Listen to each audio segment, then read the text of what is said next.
Mrs ব্যানার্জির 4 ছেলে, বরুণ, দেব, অখিল আর সিদ্ধার্থ। ওরা 4 জন আলাদা আলাদা মাল্টিন্যাশনাল কোম্পানিতে ম্যানেজার পোস্টে জব করত। মিসেস ব্যানার্জি তার বাড়ির কাজের জন্য একজন কাজের লোককে ডেকেছিল। সবার আগে তুমি এটা বলো যে তোমার কোয়ালিফিকেশন কি আর তুমি কোথায় থাকো। ম্যাডাম, আমি বিকম পাশ করেছি। এখান থেকে 50 কিলোমিটার দূরে রামপুর গ্রাম, আমি সেখানেই বাস করি। এই শুনেই মিসেস ব্যানার্জি খুব রেগে যায় আর তিনি উঠে দাঁড়িয়ে বলে, বেরিয়ে যাও বলছি এখান থেকে। আমি আমার টিমকে বলেছিলাম যে শহরের কাজের লোক দরকার, গ্রামের না। বেরিয়ে যা এখান থেকে। ওই মেয়েটা মিসেস ব্যানার্জিকে কিছু না বলেই চলে গেল আর সেই সময় মিস্টার ব্যানার্জি ওখানে চলে এলেন। তোমার সমস্যাটা কি বলো তো? গ্রামের মেয়ে হলে কি অসুবিধে শুনি? গ্রামের মেয়েরা যে খাবারটা ভালো বানায়, তাহলে সমস্যাটা কোথায়? শোনো, তোমার যাকে রাখার রাখো, কোনো সমস্যা নেই, কিন্তু কাউকে অসম্মান করবে না। আর তুমি যে নিজেই গ্রামের মেয়ে। আমার বাড়িতে গাইয়া মেয়ে চাই না, ব্যাস। এর মধ্যেই ঘরের ডোরবেল বাজলো। মিস্টার ব্যানার্জি দরজা খুললেন আর দরজা খুলেই ওরা অবাক হয়ে গেল, কেননা তার 4 ছেলে বিয়ে করে এসেছে। আয় বাবা আয়, আমি তোদের জন্যই অপেক্ষা করছিলাম। ভালোই করেছিস, তোরা বেঙ্গালুরুতে বিয়ে করে নিয়েছিস। মিস্টার আর মিসেস ব্যানার্জি পুত্রবধূদের গৃহপ্রবেশ করান আর ঘরে নিয়ে আসেন। বরুণ, সিদ্ধার্থ, দেব, অখিল, বউদের পরিচয় দাও। মা, তোমাকে তো আমরা ফোনে বলেইছি যে আমরা 4টে সংস্কারী মেয়েকে বিয়ে করেছি। হ্যাঁ রে বাবা, বৌমাদের দেখতে তো খুব সুন্দর, কিন্তু ওদের পরিবারের ব্যাপারে তো কিছু বল। আরে আমরা এতটাও মডার্ন হইনি যে একে অপরের পরিবারের ব্যাপারে জানবো না। মা, তোমার ছেলের বউদের ইন্ট্রোডাকশন ওরাই দেবে। শাহরিমা, আমার নাম শীতল আর আমার গ্রামের নাম ঢোলকপুর। মা, বাবা, আমার নাম সীতা আর আমি খুব ভালো ঘুঁটে বানাতে পারি। আমার নাম মিনা, আমি ছোট থেকেই গরু, মোষ এসব চড়াতে খুব ভালোবাসি। গরু মোষ সে আমার বন্ধুর মতো। এরপর চতুর্থ বউ সাবিত্রী কিছু বলার আগে মিসেস ব্যানার্জি থামিয়ে দিল, চুপ করো, আমি তোমাদের মতো গাইয়াদের ব্যাপারে আর কিছু জানতে চাই না। এই শুনেই ওর ছেলে সিদ্ধার্থ বলে উঠল, মা, হঠাৎ তোমার কি হলো? এতক্ষণ তো তুমি ভালো করেই কথা বলছিলে, এখন কি হলো তোমার? আমি বলছি বাবা, শোন, তোরা তো জানিসই যে তোদের মা গ্রামের লোকেদের একদম পছন্দ করে না, কিন্তু বাবা, গ্রামের লোকেদের আমি খুব ভালোবাসি আর তোদের এই সিদ্ধান্তে আমি খুব খুশি। I am proud of you. শোনো মা, গ্রামের মেয়েরা যেরকম নিঃস্বার্থভাবে ভালোবাসে না, শহরের মেয়েরা সেটা পারে না মা। মা, আমরা তো শহরে থেকেছি, সবটাই জানি, আর আমরা তো তোমায় জানিয়েই বিয়ে করলাম, তাই না মা? কিন্তু তোমরা তো এটা বলনি যে এই মেয়েরা গাইয়া। এসব তুমি গাইয়া গাইয়া কি শুরু করেছো? হ্যাঁ, তুমি কি চাও? আমাদের ছেলেরা ওদের বউকে ডিভোর্স দিয়ে দিক আর আমাদের পরিবারের বদনামি হোক? এরপর মিসেস ব্যানার্জি রেগে তার ঘরে চলে যায়। পরের দিন মিসেস ব্যানার্জির বান্ধবী রানী তাদের বাড়িতে আসে, যে খুব চিন্তায় ছিল। আমার তো জীবনই নরক হয়ে গেছে। আরে রানী, তোর আবার কি প্রবলেম? তোর তো ছেলের বিয়েও হয়ে গেছে, কি হয়েছে বলতো? এই জন্য তো জীবন নরক হয়ে গেছে। বৌমা যদি মনের মতো না হয়, জীবন তো নরকই হবে। মিসেস ব্যানার্জি তার বান্ধবী রানীর সাথে যখন কথা বলছিল, তখন তার 4 বৌমা চা ও স্ন্যাক্স বানিয়ে একসাথেই দিতে আসে। পেন নাম কাকিমা, আগে চা বিস্কুট খেয়ে নিয়ে তারপর সব কথা হবে, কারণ এটা আমাদের দেশেরই সংস্কার। অতিথি বাড়িতে এলে আগে ভোজন করবে, তারপর কথা বলবে। বেঁচে থাকো বৌমারা। মিসেস ব্যানার্জি, আপনি তো খুব ভাগ্যবান, কি ভালো বৌমা। এরপর মিসেস ব্যানার্জি নিজের বৌমাদের সম্বন্ধে বাজে কথা বলার আগেই রানীর বৌমা দুটো বান্ধবীকে নিয়ে শর্টস পরে ওখানে আসে। মা, আপনি এখানে বসে গল্প করছেন?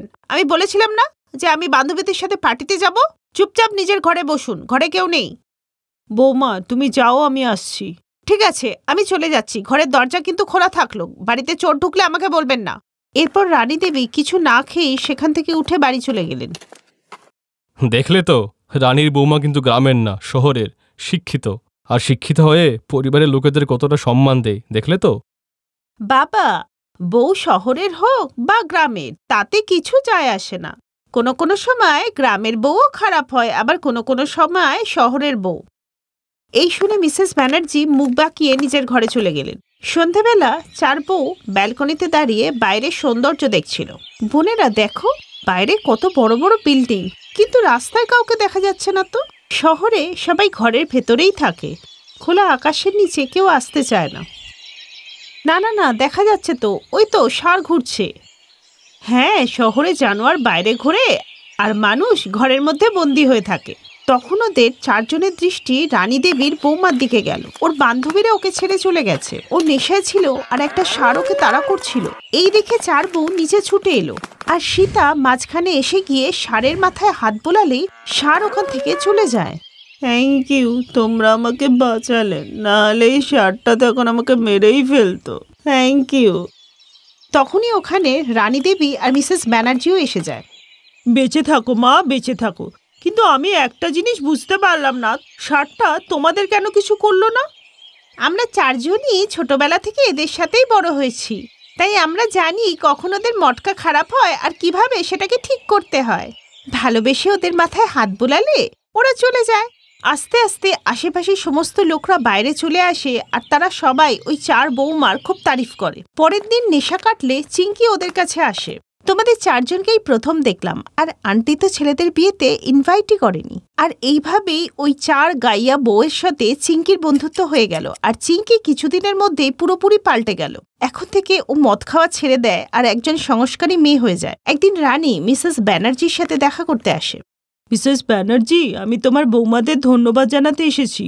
যাকে আমি আর আমার ছেলে পাল্টাতে পারিনি, তাকে তোর বৌমারা পাল্টে দিল। এই কথা শুনে মিসেস ব্যানার্জি আস্তে আস্তে নিজের ভুল বুঝতে পারে। বৌমা, আমাকে ক্ষমা করে দাও। আমিও ছোটবেলায় গ্রামেই বড় হয়েছি, কিন্তু আমার আশেপাশে যত মেয়েরা ছিল তারা খুব বদমাশ ছিল। তাই আমার মনে এটা দৃঢ় বিশ্বাস ছিল যে গ্রামের মেয়েরা কখনো ভালো হতে পারে না। কিন্তু তোমরা চারজন আমার চিন্তাভাবনার সাথে সাথে রানীর বৌমাকেও পাল্টে দিয়েছ। তুমি ভুল বলছো শাওরিমা, সব মানুষরাই ভেতর থেকে খুব ভালো হয়। ভগবান কাউকেই খারাপ করে জন্ম দেয় না, কিন্তু আশেপাশে পরিবেশ দেখে তারা ওরকমই হয়ে যায়। এই পরিবেশ চিঙ্কির ভিতরে যা ভরে দিয়েছিল, আমরা সেটাকে বার করে দিলাম, আর চিঙ্কি আবার ভালো হয়ে গেল। আমাদের সোসাইটির সেক্রেটারি সন্ধেবেলায় একটা অনুষ্ঠানের আয়োজন করেছেন, আর যেখানে আমাদের বৌমাদের সম্মান জানানো হবে।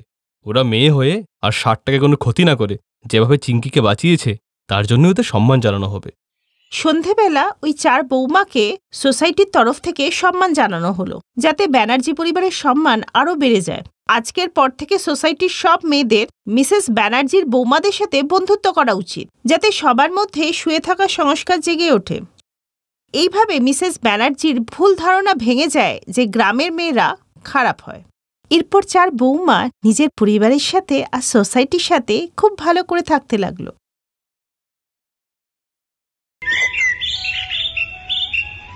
সামনেই প্রিয়ার বিয়ে, তাই সে বিয়ের শপিং সেরে এই সবে বাড়ি ফিরে এলো। মা দেখেছো, এই জিন্স, ট্রাউজার, আর এই ক্রপ টপ, লং টপ, আর এই শর্ট। আর হ্যাঁ মা, তুমি আমার শাড়ির কথা বলছিলে না, আমি এই রেডিমেড শাড়িগুলো কিনে নিয়েছি। এগুলো আর কষ্ট করে পরতে হয় না, শুধু হুকটা আটকালেই হয়ে যায়। প্রিয়া মা, তুই তো এই কাপড়ে ঘোমটাও দিতে পারবি না, আর তোর শাশুড়িকে দেখে মনে হয় তো পুরনো আমলের। উনি কি তোকে এসব পরতে দেবেন? আন্টি, শুনেছি ওদের ওখানে ঘোমটাই চলে। আমার পাশের বাড়িতে একজন এরকম আন্টি আছেন। তুমি বিশ্বাস করো, বিয়ের পর থেকে আজ পর্যন্ত কেউই ওনার বৌমার মুখ দেখেনি।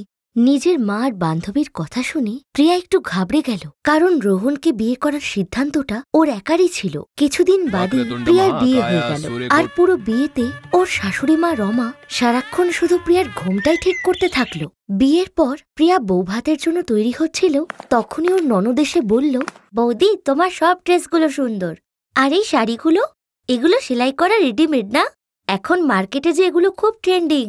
হ্যাঁ শিল্পা, এগুলো ওই শাড়ি। তোমার পছন্দ হলে একটা রেখে দাও, একটা আমি পরবো আর একটা তুমি। বৌদি, তুমি খুব ভালো, কিন্তু আজ যে তোমার বউ ভাত, তাই তোমাকে যে আজ ভালো করে সাজতে হবে। এসো, আমি তোমায় সাজিয়ে দিচ্ছি। প্রিয়ার ননদ শিল্পা ওর মেকআপ করতে লাগলো। প্রিয়া তৈরি হয়ে গেল। ঠিক তখনই ওর শাশুড়ি মা রমা এসে বলল, এ কি বৌমা, তুমি মাথায় ঘোমটা দিলে না? আরে এই শাড়ির আঁচলটা তো দেখছি খুব ছোট। দাঁড়াও, আমি তোমাকে অন্য শাড়ি দিচ্ছি। এইটুকুনি ছোট আঁচলের শাড়ি পরলে আত্মীয় স্বজনের কাছে তো আমাদের নাক কান কাটা যাবে। বেচারি প্রিয়া চুপচাপ শাড়িটা পাল্টে অন্য একটি শাড়ি পরে নিল, আর ওর শাশুড়ি মা চট করে ওর ঘোমটাটা টেনে দিল। কি মা, তুমি যে বৌদির এত সুন্দর মুখটা ঘোমটা দিয়েই ঢেকে দিলে, এটা কিন্তু ঠিক করলে না তুমি মা। আজ তো বৌদির বউ ভাত, আর আজই কেউ বৌদির মুখটা দেখতে পাবে না। বেশি পাকামো করবি না, যেরমটা আমি করছি সেটা আমাকে করতে দে।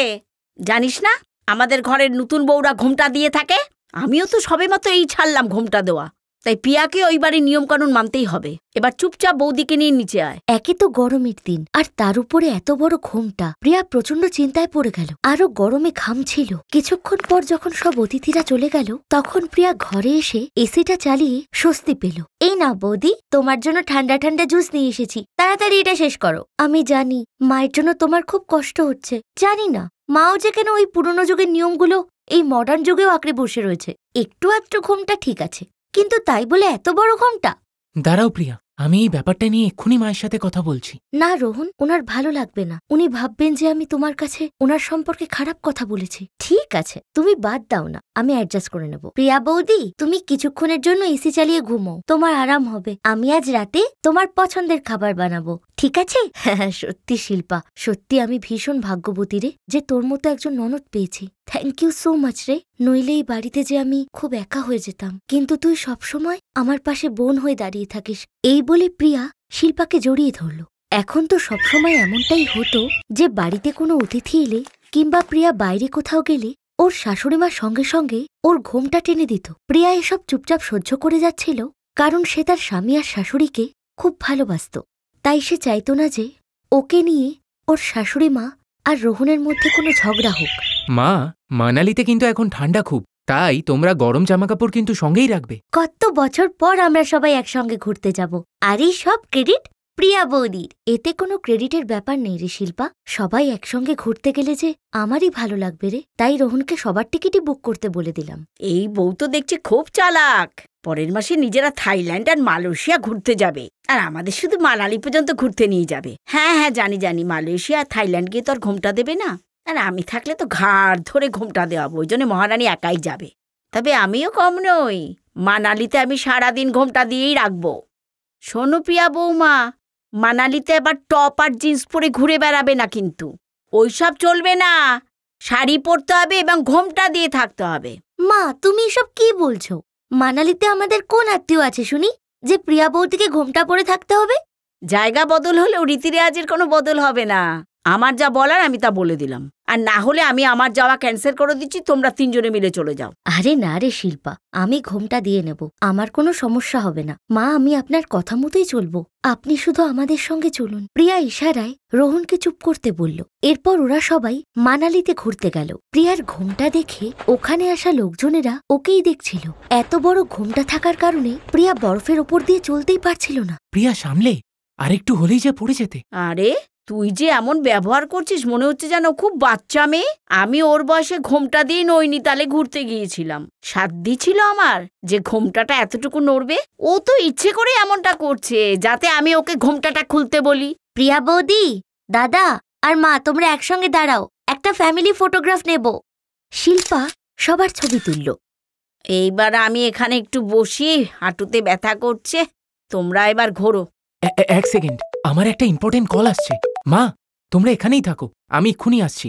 প্রিয়া বৌদি দেখো, এখানে কত মজা না, কি সুন্দর বরফে ঢাকা পাহাড়, সবাই কত এনজয় করছে বলো। আর এদিকে তুমি, মায়ের দেওয়া ঘোমটার জন্য তোমার একটাও ছবি তুলতে পারছি না। কোনো ব্যাপার না শিল্পা, আমার এতেই ভালো লাগছে। Wow, this is so beautiful বৌদি, আমি আশেপাশের সব ছবি তুলবো আজ।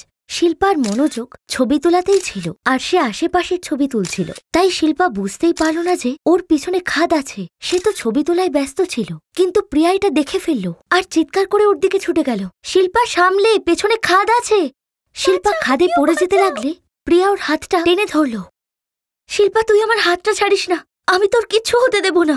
এই বলে প্রিয়া ওর ঘোমটাটা খুলে ওর শাড়ির আঁচলটা শিল্পার দিকে ছুড়ে দিল। শিল্পা, তুই ঘাবড়াস না, আমার শাড়ির আঁচলটা ধরে উপরে ওঠার চেষ্টা কর। এই শাড়ির আঁচলটা ধর। বৌদি, আমার যে খুব ভয় লাগছে গো। হ্যাঁ, আমি তোমার শাড়ির আঁচলটা ধরে নিয়েছি। শিল্পা, ভালো করে আমার হাতটা ধর।